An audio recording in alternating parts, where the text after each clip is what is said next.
here's our menu for today. Sinigang na baboy, ayan. Pinalalambot na po. And then chicken pastel, marinate na po at sinangkotsa ko na. And then tortang talong. Ito po yung kanyang mga ingredients. Mamaya ipa-fry po natin yung mga carrots, patatas, and sausage. Okay? So, see you later!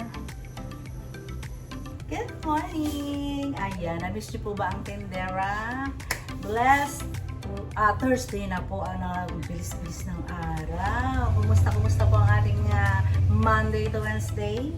So again, kumusta? Sana nasa mabuti na yung kalagayan lahat. At masigla na manonood sa akin for today's video. So ito na naman si Mamita G. At handang i-share ang aking menu for today. Again, very simple lang naman po. Pero syempre masarap. Syempre luto ko masarap. Charot. So ayun po mga madam. Ito, i-ready ko na. Naka-ready na pala siya. At ipapakita ko na lang sa inyo kung paano natin lulutuin ang ating mga menu for today. So again, napakadali ang sinigang na baboy. Ayun, napalambot ko na po siya with kamatis and sibuyas. And then, ang aking chicken pastel naman, ayan, na-marinate ko na. And then, sinangkotsa ko na po siya. Ang ipa-fry na lang po natin ay yung mga ingredients ng chicken pastel. At syempre, ginagawa ko na rin po ang tortang talong. O, diba? Lahat po ay very simple lang. So ngayon, magpa-fry po tayo ng, dahil isang kutsado na yung manok, set aside ko siya muna. At magpa-fry po tayo ng kanyang mga ingredients. O, diba? I-fry natin yung hotdog, yung carrots, at saka ang potato or patatas. Diba? Ganun lang kasimple. Ayan, habang nagpapalambot ng baboy, lahat po ng aking ingredients bago magluto ay nakasalang na. At ayan, ginagawa ko naman na ang tortang talong. O, diba? Para lahat po ay sunod-sunod ang ating paggawa. So, ito. Habang nagigisa, magtatalog tayo ng talong. O, diba? Ganyan din po ba kayo magtrabaho kagaya ng tindera? So, mainit na yung kawali. I-fry natin ang mga bagay. Very simple, di po ba? So, kumusta sa po ang ating everyday life, mga madam? Busy rin po ba na kagaya ko? Yung iba po, sinasabi nila, laging ang dami-dami ko daw menu everyday. So, sa mga baguhan lang po dito sa ating channel, wow, may pa-channel. Sa ating YouTube channel, ako po ay may mini store. At the same time, kasi sayang naman po, para marilibre ng ulam, o di ba, idea yan, magtinda na rin po kayo ng lutong ulam. Di ba? So, ayun, syempre sa una, hindi pa kayo kilala ng inyong mga kapitbahay or mga, di ba, tiyaga lang mga madam. Ako din ganyan nung una. Tiyaga ako. Kasi po, di ba, uso na ngayon ng online. I-post nyo ang inyong tinda. Dadayuhin na kayo. At saka anong tawag dyan, pupuntahan na po kayo or iti-text kayo ba. Yung dinideliver po namin yung aming mga tindang ulam. Yung iba po nag-walk-in. Diba? Ganun lang po ako everyday. Kaya marami akong putahe. Pero alam nyo ba, kadalasan, nauubusan po kami ng ulam. Siyempre, thank God, di ba? So, sa gabi, nakita nyo naman, kung kayo may mga reels dyan or FB page, andun yung aking mga ganap sa buhay everyday. My life is open book. Lahat po ng galaw ko, ayan. Pag walang maulam, alam nyo rin yan, di ba? So, sana po mga madam, kung magustuhan niyo po itong aking video, subscribe naman, pa-share naman ang ating video, diba? Matulungan niyo na rin po, malaking tulong po yun sa akin, mga madam, diba? Bilang isang simple housewife. Ako po ay nasa bahay lang, ayun, ang trabaho, at ako rin po yung nagla-live selling pag may time, ganun. Pag may ibebenta. Matagal na po akong live seller. So, dahil hindi naman po everyday ako nagla-live selling, naisip ko na magtindahan at the same time maglutong ulam na rin, di po ba? So ayan, mainit na po yung kawali ko, tinatawag na ako ng aking kawali. So ayan, di ba? Walang sayang na oras mga madam. Wait lang, at iprito na natin ang mga bagay-bagay. Ang ating hotdog, ang ating patatas. Unahin na natin yung hotdog. At itatin na lang natin po sa ating Tapin na lang natin sa ating chicken. Kasi yung chicken ko is luto na mga madam. Basta kung bago po kayo sa aking channel, ang style ko po, mamarinate ko muna yung ulam. And then, dun sa pag pinagmarinatean ko, dun ko na rin po niluluto para walang sayang. Talagang manunuot po yung yung lasa niya. Promise. Try niyo po yan. So, my sausage is done. Ito na po siya. So, ang gagawin natin ay hanguin.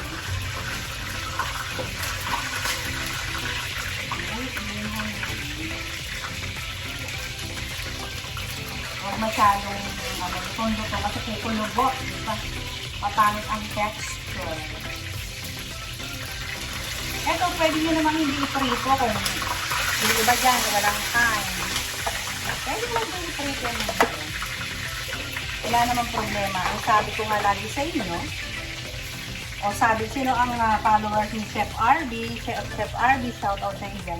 Kung saan ka masaya, go, push. Diba? Kung saan ka masaya, push lang. So, patatas naman.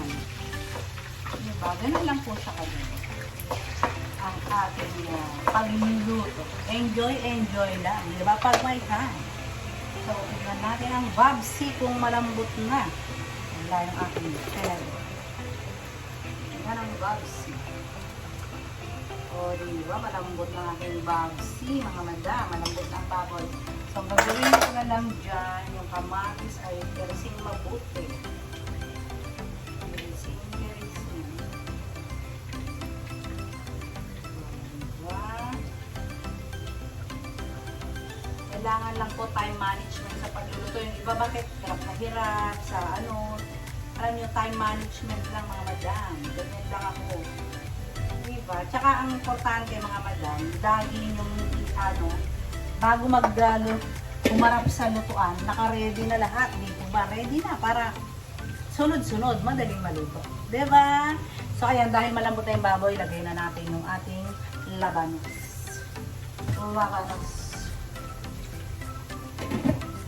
So again, palambutin sa labanos, maya-maya natin lagay yung sitaw at kangkong. Pero naman alam nyo na yung mga madam, diba? Pinishare ko lang yung mga ways ko, mga tip ko, diba? The patatas is also done. Susunod na natin si carrots. Ganyan lang sa kadali. Diba mga madam? Madali lang magluto. Yung iba lang, kaya nahihirapan, hindi nila hilig. Ako po kasi hilig ko talagang magluto. Sunod natin ang carrots.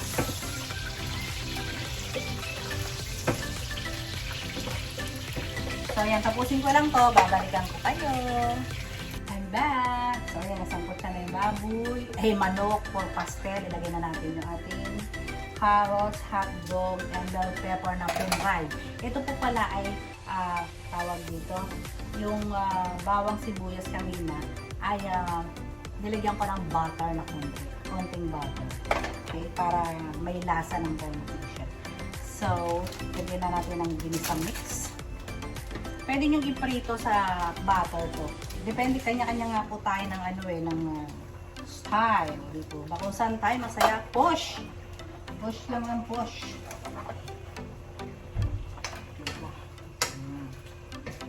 Lalagyan na lang yung gatas mga madam and it's done. At syempre, lagyan natin ng cheese. Lagyan natin ng cheese.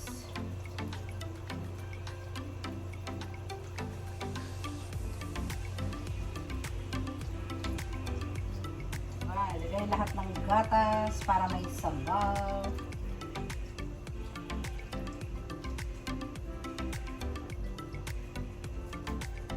Lagyan natin ng cheese. Ang ating grated cheese.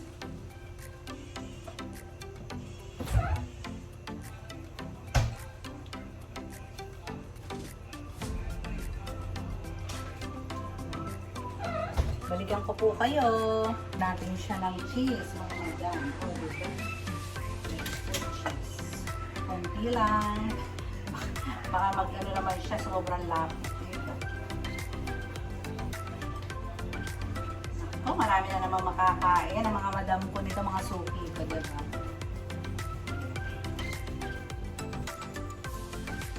Is pa more. Sarap nito, mga madam. Maraming makakain. Para tayo makakapag-diet nito, oy. Ang sarap. Kaya balikan ko po kayo later. I'm back. So, yun na po. Luto na yung ating chicken pastel. Diba? Napakadali lang mga madam. Diba? Sinangkot siya si manok. Nilagay pinarito mo na yung mga carrots, hotdog, and patatas, and bell pepper. I-fry, ilagay. O, diba? Siyempre, lagyan nyo po ng butter, ha? I-fry nyo, isangkot siya nyo yung sa butter, yung chicken. And then, ilagay na natin po yung gatas at saka ang cheese. Okay? And then, dito na tayo sa sinigang. Sobrang lambot na ng sinigang natin. Ayan. Okay? Ang sinigang naman natin ay ilagay na natin ang mga sangkap. Unahin natin ang isang kuloang sipaw. Pakulo ng sandali. And then, ilagay na natin yung kangkong. And it's done, diba? So, yung patayin ko na rin po itong ating chicken pastel. Ayokong masyadong durog. Kung gusto nyo, lagyan nyo ng konting celery para po, tawag yan, konting sauce na sabaw o yung gusto nyo masabaw. Kasi ang sarap ng sabaw ito dahil gatas at queso. Sarap ng sabaw nito. So, ayan, it's done. Ngayon, ang susunod natin gagawin ay ang tortang talong. Babalikan ko kayo. Ayan, I'm back for the last final. So mga madam, ito, torta na po ako ng talong. Siyempre, alam niyo na po ang tortang talong dito, diba? Siyempre, alam niyo na i-test. Kaya, sobrang simple na luto, diba ba? Tapos na ang sinigang. Ayan ang aking sinigang. Ayan, ang nilagay ko sinigang, isang pangsigang na gabi at saka natural na sampalok para mas swak ang lasa, medyo malapot-lapot yung sabaw ng sinigang dito ba. And the chicken pastel, syempre dami na natin ng cheese. Diba, paano yung wrap para creamy pastel ang dating. So ayun mga madam, hindi na ako magtatagal. Alam niyo naman na po ang ating tortang talong. It's time to say goodbye again. So I hope nagustuhan niyo po yung aking munting idea sa pagluluto na alam niyo na kung gusto niyo i-enhance pa, nasa sa inyo na po yan. I just want to share my cooking or menu for today. So, yun po again, stay healthy always. Para po tayo maging masigla, maging masaya, at relax sa buhay lamang po. So, God is all that. God is always andyan po. So, wag po tayong mawawalan ng pag-asa palagi. Fight, laban lang. So, again, stay healthy always and God bless us all. Bye-bye! See you tomorrow! Lagot na naman. Wala na naman kaming ulam. Ayan, nakita niyo mga madam. Ang pruweba. Ano na naman kayang ulamin mamayang gabi?